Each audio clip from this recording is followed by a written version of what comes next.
Assalamualaikum warahmatullahi wabarakatuh. Selamat siang, Bapak dan Ibu Guru SMA Labsul Kebayoran yang kami hormati. Pada siang hari ini, kami dari tim TBC Mematikan yang terdiri dari Zahra, Alia, dan aku sendiri Adiza, izin mau presentasi tentang penyakit ini. Namun, Alia hari ini belum bisa ikut, mohon izin. Next.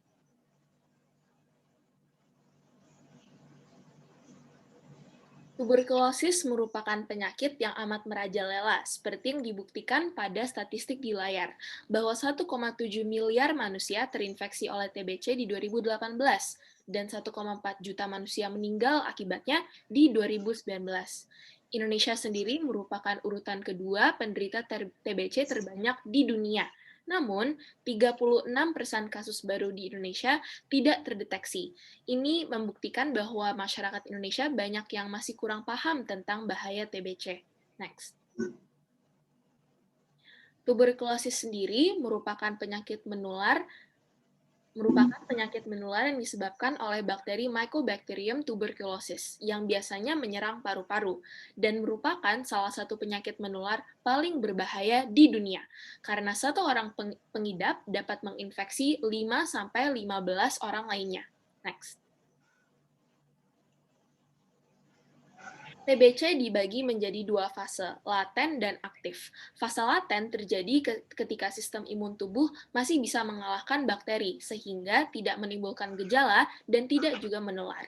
Namun, jika sistem imun tubuh melemah, bisa karena terkena penyakit lain seperti diabetes mellitus, ODHA, dan penuaan, maka TBC tersebut bisa menjadi fase aktif. Diketahui bahwa 1 dari 3 orang di dunia terinfeksi TBC laten. Next.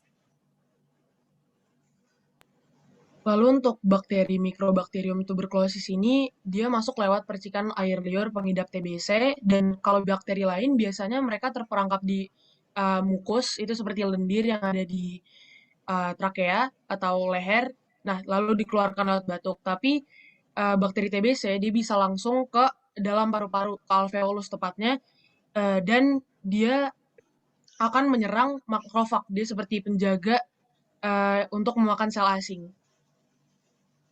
Nah, di makrofag ini sebenarnya ada pembentukan dinding yang disebut granuloma.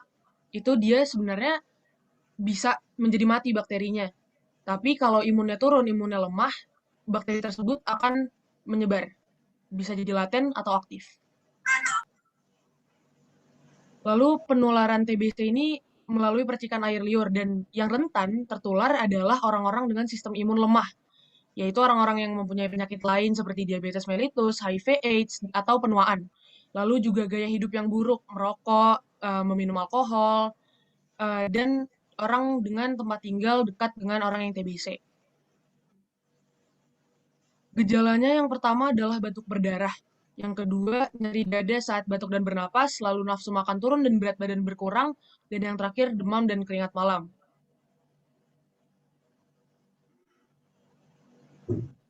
Untuk mencegah TBC, kami mempunyai slogan 6M. Pertama, memakai masker. Kedua, menjaga pola hidup sehat. Ketiga, menutup mulut saat batuk dan bersin. Catatan bahwa cara yang benar untuk menutup mulut adalah dengan menggunakan siku, seperti ini. Keempat, melakukan imunisasi BCG, dan ini merupakan vaksin yang wajib bagi anak kecil. Kelima, memeriksa ke dokter apabila ada gejala. Dan yang terakhir, mengobati sampai sembuh. Next.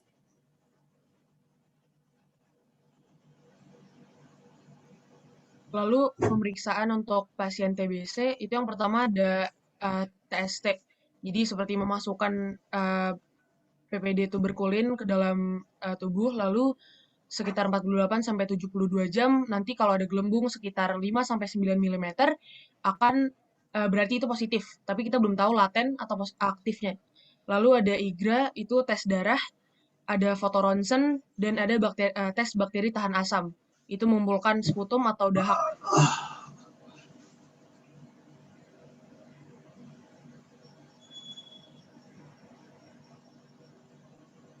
Oke, untuk pengobatan, TBC laten bisa minum isoniazid selama 9 bulan. Namun jika TBC itu sudah berubah menjadi aktif, terdapat 2 jenis obat. Pertama yang sensitif, itu tahap awal. Menggunakan minimal 4 jenis obat anti tuberkulosis lini 1 selama 2 bulan. Dan jika masih berlanjut, bisa sampai 4-5 bulan.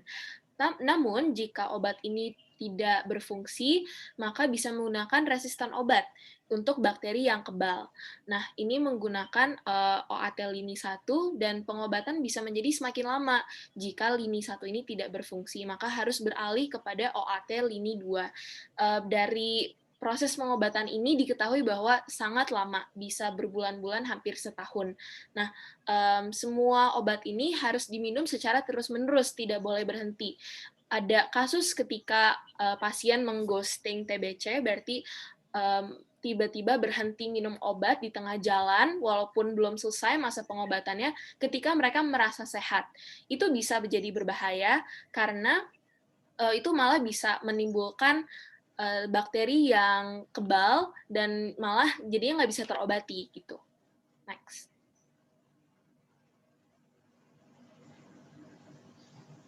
Sekian dari kami, terima kasih, dan jangan lupa selalu terapkan 6M. Ini adalah referensi kita. Ya. Oke, sekarang dibuka sesi tanya-jawab untuk Bapak Ibu Guru yang mau bertanya. Iya, udah.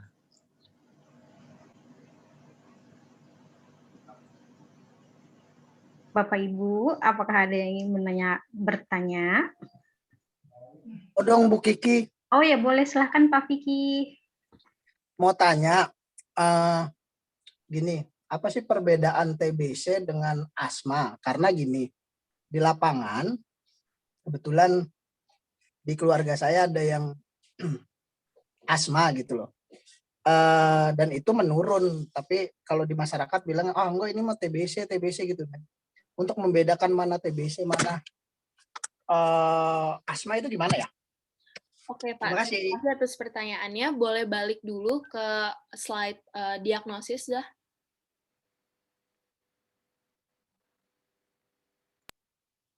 Catatan dulu ya Bapak Ibu Guru, kita bukan tenaga medis, jadi ini kita hanya menjawab berdasarkan riset kita di internet menggunakan referensi yang sudah kita sebut tadi. Untuk Ambil.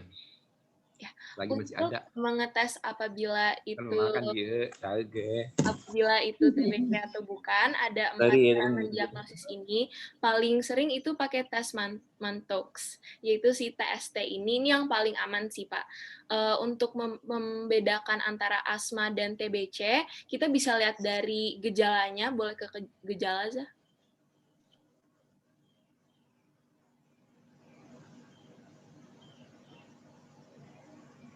Gejala TBC yang paling utama itu sebenarnya batuk berdarah, nafsu makan turun, dan berat badan berkurang, serta nyeri dada dan demam keringat malam. Bisa dibilang bahwa TBC ini gejalanya jauh lebih parah daripada gejala penyakit asma, Pak Vicky. Mungkin bisa dibedakan dari itu. Lalu juga dari segi apa yang menyebabkannya muncul itu juga beda. Jadi kalau TBC itu kan Mycobacterium tuberculosis, tapi kalau asma itu biasanya karena bakteri dalam debu. Kalau emang pemicunya debu, dan kalau asma itu penyempitan saluran pernapasan. Kalau TBC itu ada bakteri yang masuk ke dalam paru-paru alveolus. Itu cabang terkecil dari paru-paru. Jadinya bisa menyebabkan hal yang lebih parah dibanding asma, walaupun asma itu juga berbahaya gitu. Begitu Pak Dan Vicky. kalau asma itu nggak menular. Ya, apakah sudah menjawab pertanyaannya? Ya, Oke. mantap Terima kasih Pak. penjelasannya, terima kasih. Ya. Apakah ada pertanyaan lain? Bisa ini dong, boleh tanya nggak? Ya, Mas. Ini dulu. Mendaftar. Mau tanya nih, kan vaksin yang sekarang kan udah ada vaksinnya ya untuk TBC dari udah lama sih ada Ya, vaksin. betul, Gitu. Mas. Kalau misalnya kita belum divaksin tapi udah besar gitu misalnya ini sih udah alhamdulillah. Kalau misalnya belum divaksin, kalau udah besar bisa nggak sih divaksin lagi terus ini yang kalian tahu ya, berdasarkan yang sudah dibaca mungkin. Ya. Terus kalau misalnya udah divaksin, apakah 100% kita terlindungi? Artinya pada usia tertentu gitu, di saat imun lemah atau gimana, pada usia lanjut misalnya, terus kita terinfeksi lagi bakteri itu, apa kita bisa terkena penyakit ini lagi gitu? Oke. Gimana kira-kira? Oke, makasih pertanyaannya Miss Aini. Jadi untuk vaksin BCG itu disarankan untuk anak-anak yang berusia ya anak-anak, balita, lalu juga orang dewasa yang berusia 16 sampai 35 tahun. Terutama orang-orang yang tinggalnya di daerah orang yang ada terkena TBC aktif. Dan kalau untuk ke apa namanya tadi keefektifan vaksinnya itu tentu saja tidak 100%, masih ada kemungkinan untuk terkena TBC lagi. Tapi kan dengan adanya vaksin ini kita memperkecil kemungkinan terkena TBC. Dan kalau tetap aja kita harus tetap menjaga imun agar tidak terkena TBC, tapi vaksin ini juga berfungsi untuk memperkecil kemungkinan. Ya, Bu. Untuk pertanyaan Bapak Ibu Guru, kita juga bisa forward ke dokter yang insya Allah besok akan menjawab pertanyaan-pertanyaan di Instagram kami @tbc.mematikan, bisa menggunakan fitur Q&A box yang ada di story. Besok akan dijawab seperti itu. Siap. Terima kasih. Masih banyak tahu misalnya pengen nanya. Gak apa-apa, Miss, lanjut aja. Instagram, Miss. Aku juga mau nanya Miss Aini. Oh ya udah Pak Icon dulu ya, Baik. boleh. Assalamualaikum warahmatullahi wabarakatuh. Waalaikumsalam. Selamat sore anak-anak Sore. semuanya, rekan-rekan guru dan pimpinan. Oke, biasanya kan gini ya, dulu aku waktu masih kecil suka ada tuh saudara di kampung berobat gitu ya ke rumah sakit itu. Kadang bilang gini, hati-hati tuh TBC gitu. Aku bener aku takut banget gitu. Kadang-kadang akhirnya pergi ke rumah saudara karena saudara berobat di rumah gitu loh. Itu Bajan sih nggak terlalu mengerti ya soal TBC itu. Tapi ada keluarga yang kadang-kadang dia TBC. Apa karena itu? Karena pola hidup yang kurang bersih atau lingkungan gitu. Terus kedua, bila disangkut pautkan dengan corona ini kan kadang-kadang menyerang napas ya, paru-paru gitu loh. Kalau apa TBC kayak dia udah punya TBC atau paru-parunya basah atau itu ke COVID tuh ngaruh banget nggak sih itu buat ininya? Pertama, Dari kita itu bisa aja. menjawab pertanyaan yang pertama dulu ya, Pak. Boleh Ya. ke yang laten dan aktif, Zah?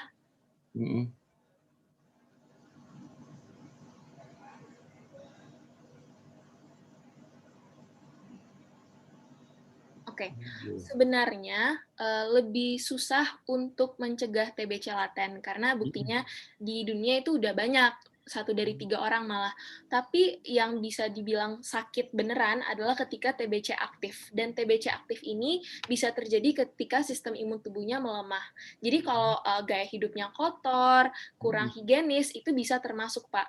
Karena itu bisa menyebabkan badan kita itu imun tubuh kita jadi melemah ini. Jadi itu merupakan salah satu faktor, Pak. Benar. Lemah ya karena dia nggak ada pertahanan di badan dia ya banyak. Iya, betul. Secara umum gaya hidup yang higienis itu pastinya baik untuk mencegah setiap penyakit seperti itu. Nah, jadi penting banget kalau rumah kita terkena sinar matahari selalu bersih. Karena saya tuh ini banget kalau kena debu kotor tuh langsung gatel gitu, nggak bisa gitu yang kotor-kotor. Iya, Makanya Pak. ya gitu ya caranya ya.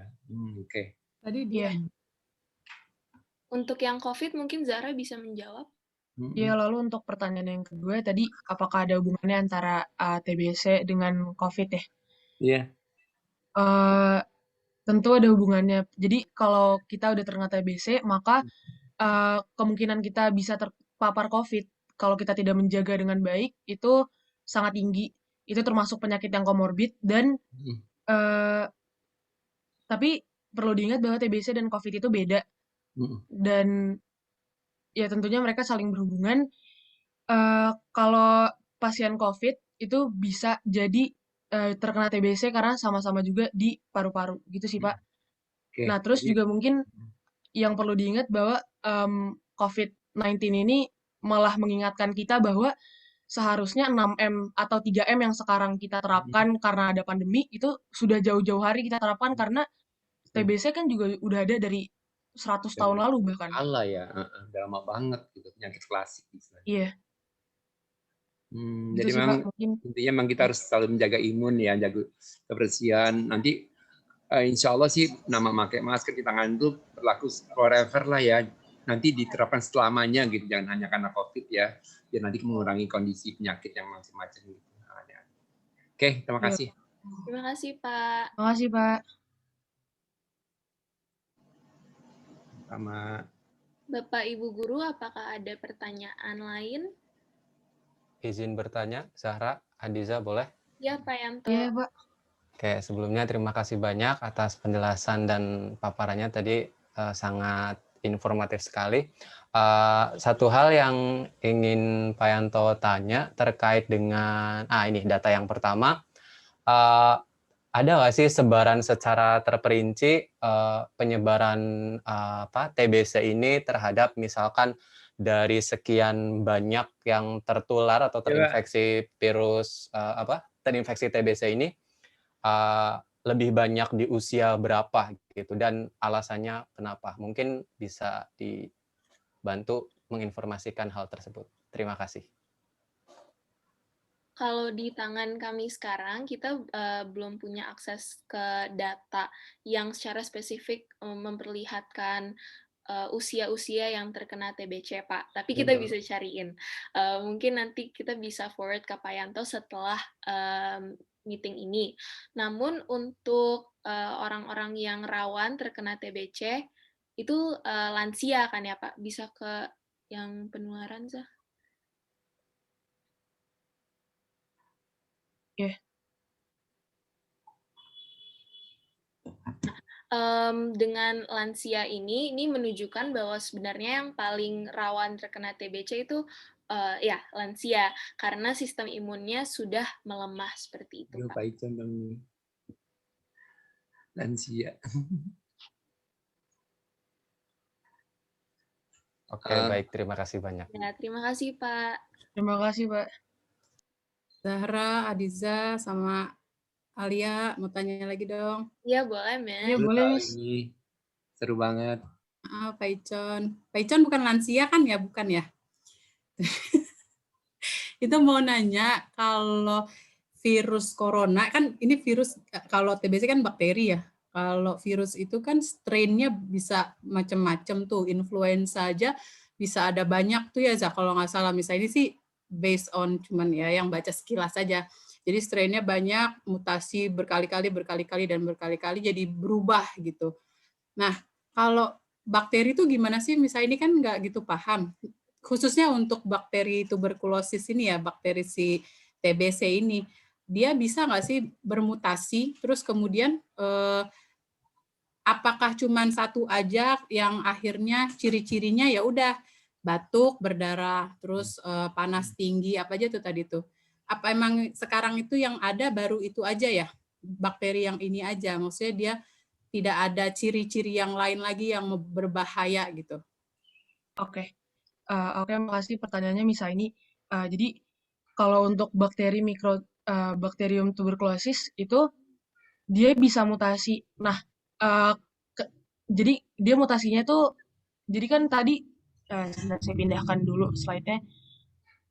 Di pengobatan itu dia ada yang sensitif obat. Nah, di sensitif obat ini bakteri tuberkulosisnya tuh masih bisa diobatin pakai obat anti TBC lini 1. Nah, tapi nanti dia bisa mutasi lama-lama karena mungkin obat-obat tersebut udah nggak mempan lagi karena bakterinya udah bermutasi. Kayak contohnya itu ada yang namanya rifampicin. Dia itu harusnya bisa menghalangi bakteri untuk mensintesis RNA, tapi karena bakterinya udah kebal, udah bermutasi, jadinya nggak mempan lagi. Akhirnya jadi resisten obat. Nah, resisten obat ini dia udah nggak bisa pakai obat anti TBC lini 1, dia pakainya obat anti TBC lini 2, dan jenisnya lebih banyak, pengobatannya lebih lama, efek sampingnya lebih parah, terus juga penularannya lebih tinggi ke orang lain, gejala-gejalanya lebih parah. Dan kalau untuk gejalanya sendiri, gejalanya itu tergantung komorbid. Kita tuh dari awal udah punya apa. Misalkan orang yang asma lalu dia terkena TBC, maka hal yang ditimbulkan, gejala yang ditimbulkan pastinya lebih parah dibanding orang-orang biasa yang terkena TBC, atau mungkin dia terkena diabetes mellitus awalnya, atau orang dengan HIV/AIDS, karena juga orang dengan HIV/AIDS itu banyak juga yang meninggal dengan kombinasi HIV/AIDS dan TBC. Tuh. Gitu sih mungkin. Ya, terima kasih Zahra. Terjawab. Terjawab banget. Terima kasih. Terima Jadi kasih, makin tinggi tingkatannya dia justru makin memperparah gitu ya. Makin memperparah. Kalau di virus kan yang misalnya denger-denger aja gitu. Ada yang reaksinya cuma ringan, batuk pilek aja. Oh, kalau yang ini pakai panas gitu kan. Berarti ini semakin tinggi mutasinya semakin berbahaya gitu ya. Iya, Ini makanya harus diobatin. ketahuan makin berbahayanya tuh dari yang mantuk tadi ya, mantuk apa? Tes apa tadi namanya? Itu tes awalnya sih, Miss. Jadi itu buat tes tahu awal. dia ada Oke. TBC atau enggak aja. Oke. Terus makin tahu kalau itu makin parah tuh gimana, Zah? Ada ininya nggak? Ada informasinya nggak? Maksudnya ketika dia makin parah tuh salah satu cirinya tuh apa? Apa batuknya terus berdarah? Apa dia terus apa nggak sadarkan diri gitu? Biasanya itu kalau makin parah yang maksudnya resisten obat, dia Ya. tuh jadi dia tuh ghosting pengobatannya. Jadi dia Yang gue. meninggalkan pengobatannya atau obatnya nggak bener. Jadi kan harusnya 2 bulan tuh setiap hari minum obat. Tapi kalau misalkan dia nggak minum obat terus tiba-tiba dia ke dokter, pasti itu eh, dokternya juga bilang ke dia bahwa dia tuh resisten obat. Jadi kan itu udah lebih parah lagi gitu sih, Miss. Jadi makanya obat yang lini 1 itu harus diselesain sampai selesai supaya nggak jadi resisten, karena kalau resisten lebih susah dihilanginnya. Diobatinnya. Tapi pada akhirnya bisa sembuh nggak? Sembuh total yang benar-benar sembuh gitu setelah melakukan pengobatan pertama, kedua, bisa sembuh total nggak sih orang yang terjangkit penyakit ini? Bisa sembuh total. Bisa ya? Oke, thank you Zara, Dizalia. Thank you, Miss. Makasih, Miss.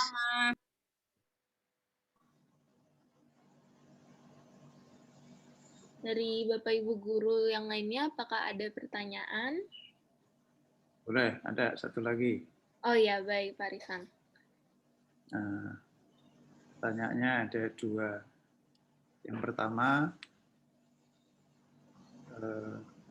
kelihatannya mengapa isu TBC ini menjadi perhatian lagi atau menjadi perhatian yang amat sangat oleh masyarakat atau oleh pemerintah, sehingga kalian mengangkat TBC ini untuk dikampanyekan. Pertanyaan kedua, kalau dalam satu keluarga ada yang tertular, ini kan bukan penyakit turunan ya, degeneratif, Ya, tapi bukan, Pak. penyakit menular ya. Kalau ada satu anggota keluarga yang tertular, itu gimana? Kemungkinan besar anggota keluarga yang lain apa ya bisa tertular? 2 itu saja. Oke, baik. Terima kasih Pak Risang atas pertanyaannya. Untuk pertanyaan pertama, mengapa kami mengangkat TBC ini sebagai topik? Bisa dilihat bahwa baru 2 tahun yang lalu, Indonesia masih merupakan urutan kedua penderita TBC terbanyak. Namun, tahun ini pun lebih dari 1/3 kasus baru tidak terdeteksi. Nah, selain 2 hal tersebut bahwa masih parah di Indonesia, sekarang sedang masa pandemi COVID-19. Dan seperti yang Zahra bilang tadi, COVID merupakan komorbid untuk TBC. Jadi kalau kita kena kedua penyakit, itu bakal lebih parah lagi. Dan pencegahan TBC dan COVID itu sebenarnya mirip dengan menggunakan 6M. Sehingga pertama, aku ulang lagi, pertama dia masih merajalela, kedua sangat relevan di masa pandemi COVID ini, gitu Pak.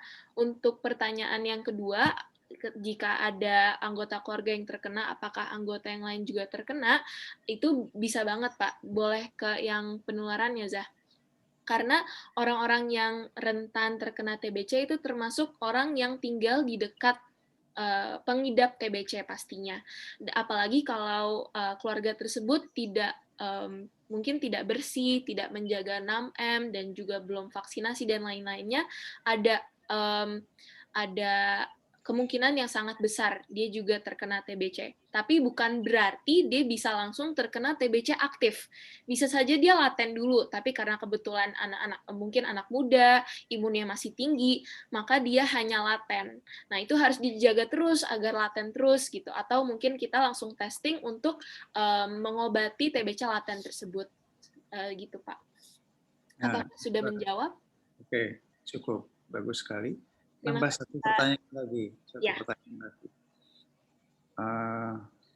Anak-anak di Indonesia atau bayi itu kan dikasih vaksin atau imunisasi TBC.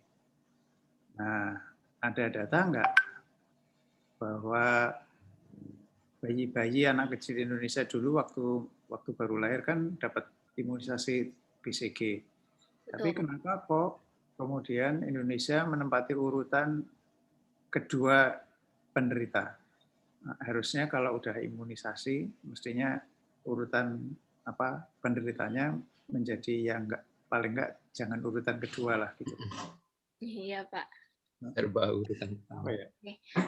Izin menjawab untuk yang ini, kita tidak punya data langsung sekarang bahwa ada berapa persen yang tervaksinasi dan apakah anak-anak yang tervaksinasi tersebut terkena TBC di usianya yang lanjut. Namun diketahui bahwa walaupun seseorang sudah tervaksinasi BCG, masih ada kemungkinan dia terkena TBC, gitu Pak. Dan mengingat bahwa mungkin di Indonesia masih ada penduduk di daerah-daerah terpencil yang belum mempunyai akses kepada vaksinasi BCG ini, kemungkinan terkena TBC-nya pasti lebih besar lagi. Itu adalah beberapa faktor kenapa Indonesia masih menempati urutan kedua TBC terbanyak, gitu Pak. Faktor lain juga mungkin di Indonesia banyak sekali pemukiman padat penduduk dan itu memungkinkan untuk penyebaran TBC lebih lanjut dan juga banyak sekali rakyat Indonesia yang ini salah satu alasan juga. Jadi masih banyak rakyat Indonesia yang kurang pengetahuan, kurang kesadaran akan bahaya TBC. Jadi ketika mereka mempunyai suatu gejala, mereka tidak memeriksakan ke dokter dan akhirnya itu bisa menular ke 5-15 orang lainnya. Iya, kalau demam, oh ya udah dikerok aja gitu, bisa aja itu kan TBC Pak atau penyakit yang lain.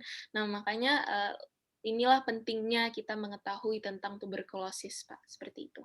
Walaupun orang itu sudah pernah diimunisasi ya? Iya, masih ada kemungkinannya Pak. Iya Pak, sama seperti COVID juga begitu kan, kalau udah divaksin belum tentu nggak kena COVID. Iya, terakhir deh, ini yang data kanan atas, urutan kedua, penderita TBC terbanyak Indonesia. Ini terbanyak di dunia ya? Betul, di dunia. Iya, Pak. Nah, mungkin bisa minta data satu lagi ke Kementerian Kesehatan sebagai pelengkap dari presentasi kalian. Itu data menurut usia yang kena TBC itu usianya berapa? Usia sekian sampai sekian, berapa usia anak-anak sekian sampai sekian, berapa? Ada nggak Depkes punya data itu? Nah, kalau ada, mungkin bagus ditampilkan. Baik Pak, terima kasih atas sarannya. Kita sepertinya itu mirip dengan saran Pak Yanto tadi terkait data ini. Kita bisa mencari dulu dan kita bisa kirim ke Pak Risang dan ke Pak Yanto setelah meeting ini ya Pak, jika ada datanya. Kalau masih boleh menjadi data tambahan dari presentasi kalian. Iya Pak. Sehingga bisa ketahuan, oh yang TBC ternyata anak-anak, oh yang TBC ternyata kebanyakan orang dewasa, kira-kira gitulah kurang lebihnya. Oke, selamat sukses. Baik, terima kasih Pak. Saya masih pakai background yang ini sih. Salah nih. Makanya wajah saya nggak kelihatan ya? Iya, nggak kelihatan. Pak. Baik, dari Bapak Ibu Guru, apakah ada pertanyaan lagi? Assalamualaikum Adiza. Waalaikumsalam Bu Dia. Ibu mau dong, jadi sebenarnya pengen kenapa saya jadi tertarik karena saya pengen sharing juga, pengen nanya juga nih. Ada sepupu saya masih mahasiswa lah ya. Jadi waktu bulan Juli lalu berbarengan dengan saya lahiran gitu ya. Jadi tiba-tiba tuh badannya tuh habis, kurus, kering, bener-bener habis sampai dia bilang tuh udah mau nyerah aja gitu, nggak kuat gitu. Awal-awalnya mungkin ada kaitannya sama kasus baru yang tidak terdeteksi. Awal-awalnya sebelum dia separah itu dia memang menunjukkan gejala ya, tapi setiap kali dibawa ke dokter, dokter itu selalu bilang, oh ini cuma radang usus kayak gitu. Jadi yang dikasih obat itu selalu obat untuk radang usus.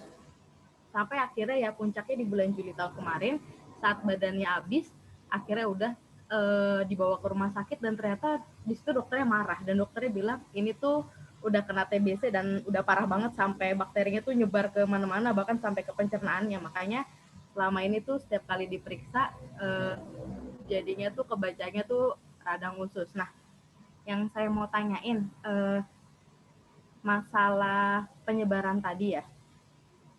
Masalah penyebaran itu kita tuh di rumah tuh karena memang ya percaya lah ya kan anggota keluarga, jadi kita kadang makan satu mangkok gitu kan, bareng-bareng sharing gitu. Tapi kenapa yang kena itu dia gitu, padahal dia kalau kita lihat tadi kan ada gejalanya juga tuh, nafsu makan turun, dia nafsu makannya nggak turun. Tapi ya tau-tau gitu, tau-tau tuh langsung badannya habis, tinggal tulang aja sama kulit, benar-benar turun drastis, terus kenapa pas diperiksa dibilangnya malah TBC, padahal selama ini katanya radang usus. Nah coba mungkin kalian ada yang bisa menjelaskan nggak? Karena saya masih bingung tuh sama kasusnya saudara saya itu. Oke, Ibu, terima kasih atas pertanyaannya. Pertama, untuk menjawab kenapa TBC susah banget untuk dideteksi, karena bentuk Mycobacterium tuberculosisnya sendiri, bakterinya, itu dia dinding selnya sangat-sangat tebal. Jadi dia susah mati. Dan dia itu bisa hidup di tubuh kita selama jangka waktu yang sangat lama. Dia bisa kayak menyelinap di ruang-ruang kecil dalam paru-paru kita, dan ya udah diam aja di situ. Karena juga proses dia divisi sel itu juga sangat lama gitu.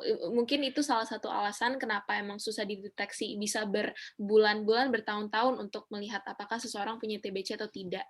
Berikutnya Zahra boleh menjawab. Lalu juga tadi pertanyaan yang kenapa dia itu di rumah bareng-bareng tapi yang terkena dia doang. Nah, mungkin terkenanya faktor pertama mungkin terkenanya dari tempat lain. Lalu yang kedua juga anggota keluarganya yang ikut makan bareng-bareng itu mempunyai sistem imun yang kuat. Lagi-lagi sistem imun yang kuat itu melindungi diri kita. Jadi nggak tertular gitu. Atau bisa jadi TBC laten tapi anggota keluarganya nggak tahu. Nah, mungkin itu bisa juga dites gitu. Dan kalau masalah kenapa dari awal bisa dibilangnya radang usus. Nah, ini merupakan salah satu hal yang dibilang oleh Pak Jokowi juga, bahwa untuk mencegah TBC, menyelesaikan epidemi TBC, itu juga Indonesia harus memperbaiki fasilitas kesehatannya. Mungkin bisa jadi faktornya yang pertama adalah kesalahan dari fasilitas kesehatannya gitu, salah deteksi. Lalu juga yang kedua mungkin aja virus TBC, bakteri TBC ini bukan hanya di paru-paru, bisa di tempat lain dan mungkin aja udah menyebar gitu ke usus. Jadi gitu sih Bu, kurang lebihnya. Oke Zahra, terima kasih. Saya boleh lihat nggak slide yang sebelum ini, yang penyebarannya? Apa sih yang gejala? Yang gejala. Gejalanya apa aja sih? Ini karena saya baru gejalanya tapi ya. Tadi habis ada klinik batuk berdarah, nafsu makan. Iya, dia cuma berat badannya tuh langsung nyusut, parah banget sih. Iya tapi sih, yang lainnya tuh nggak demam, nggak, napas juga biasa aja, nggak batuk, nggak apa. Gitu. Cuma dia sering mengeluhkan bahwa kalau makan tuh mual, perih, sakit gitu. Mungkin yang paling aman itu testing aja sih Bu, boleh ke yang testing Zah. Sebenarnya ada 4 metode, yang paling sering tuh yang si TST ini Bu. Itu yang paling aman banget untuk mengetahui. Maaf Ibu masih di-mute. Oh, oke. Iya, paling gini sih kalau menurut saya pribadi ya, karena ini salah satu keluarga yang dekat sama saya gitu ya. Mungkin jadinya kenapa angka TBC di Indonesia itu tinggi, mungkin bisa jadi kayak kasus saya sepupu saya gitu. Jadi setiap kali ke dokter gitu kan ditanya keluhannya apa gitu kan. Tapi diagnosisnya malah lain. Tahu-tahu pas sudah parah barulah ketahuan ternyata dia TBC dan bakterinya udah kemana-mana. Mungkin itu bisa jadi salah satu penyebabnya ya, kenapa tinggi. Oke, terima kasih Adiza, Zahra. Terima kasih Bu. Iya. Apakah ada pertanyaan selanjutnya, Bapak Ibu Guru? Adiza boleh nanya, ini nggak? Satu lagi nggak nanya? Boleh, Pak. Boleh, Pak. Gini, bukan hanya sih, kita kan awalnya memang pola hidup yang lingkungan yang kurang bersih sebenarnya ya.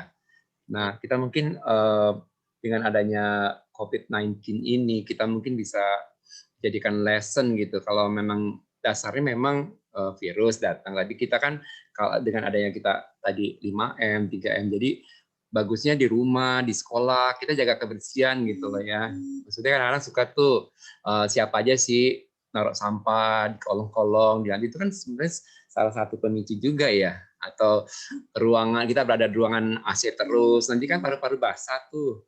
Kadang-kadang ada temen tuh yang kurus, misalnya teman aku tuh di sekolah gitu kan, terus dia pernah kena flek gitu kan, ada fleknya, mungkin itu flek itu bukan TBC kan, Adiza, ada flek, ternyata ada fleknya setelah di scan gitu.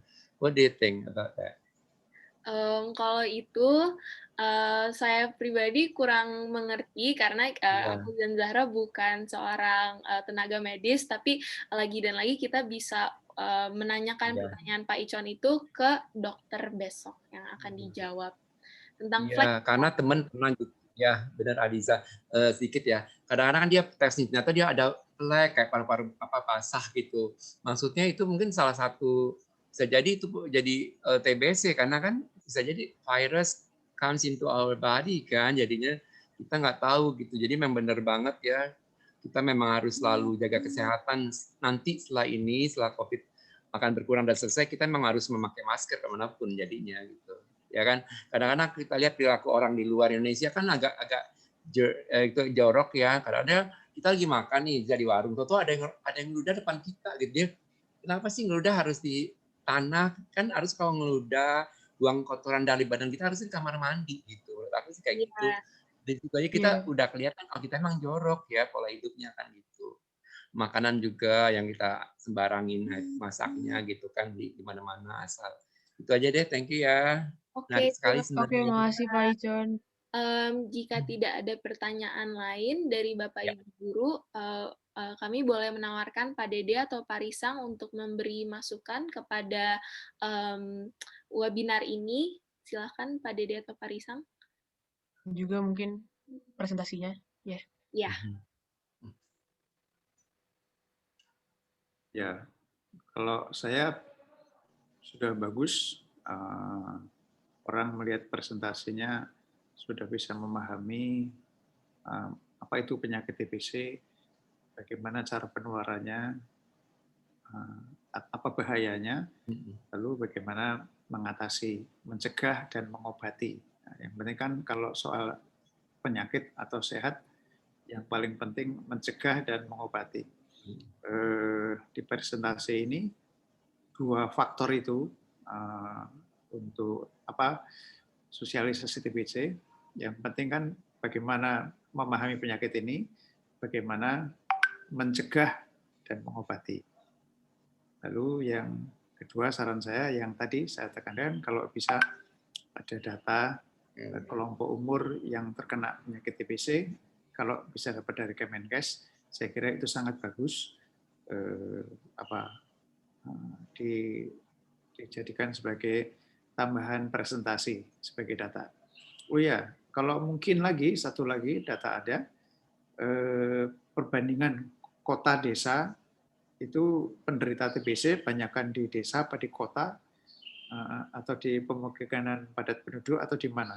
Di mana terdapat lebih banyak, lebih besar penderita TBC? Apa kota apa desa? Itu aja barangkali dari saya.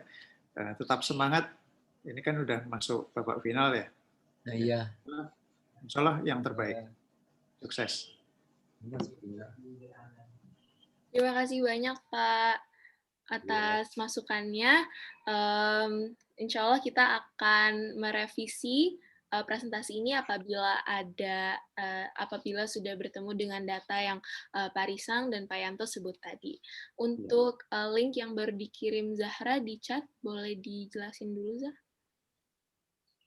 Intinya masih boleh diperbaiki, direvisikan ini presentasinya kan? Iya, Oh, Pak. Iya, Pak. Keren. boleh, boleh. Untuk link yang baru saya kirimkan di chat, itu merupakan link evaluasi webinar hari ini. Jadi kami minta tolong ke Bapak dan Ibu Guru mungkin bisa meluangkan sedikit waktu untuk mengisi evaluasi tersebut.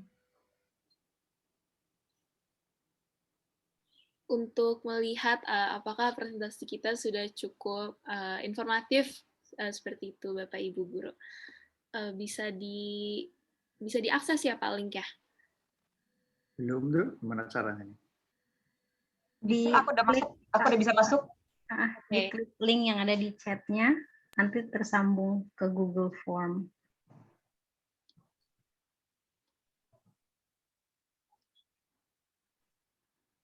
Mungkin sekalian promosi juga Bapak Ibu Guru boleh di-follow Instagramnya @tbc.mematikan. Ya, Di situ jangan lupa follow dan like Bapak Ibu. Ya, post juga Twibbonnya. Ada Di- 21 ya. ada 21 postingan, udah saya like semuanya. Baik, terima Terima kasih. kasih Pak Risa. Oh, like, subscribe ya. Ya. Komen. Oke, untuk webinar pada siang hari ini bisa diselesaikan sampai sini saja ya Bapak Ibu Guru. Terima kasih atas perhatiannya dan pertanyaannya yang sangat mumpuni. Mohon maaf apabila ada salah. Dan ya, wassalamualaikum warahmatullahi wabarakatuh. Waalaikumsalam warahmatullahi wabarakatuh. Hebat, Zahra, Adiza, great job. Makasih, Pak, Makasih ya Bu. Zahra, Diza. Ibu, Makasih Pak, Bu. izin dan ya. Sukses ya. Semangat terus. Jadi juara, amin. Amin, amin. Amin. Lab school the best. Izin live ya semuanya. Assalamualaikum. Waalaikumsalam. Terima kasih Zahra, Makasih, Adiza. Pak. Assalamualaikum. Makasih, Bu. Waalaikumsalam.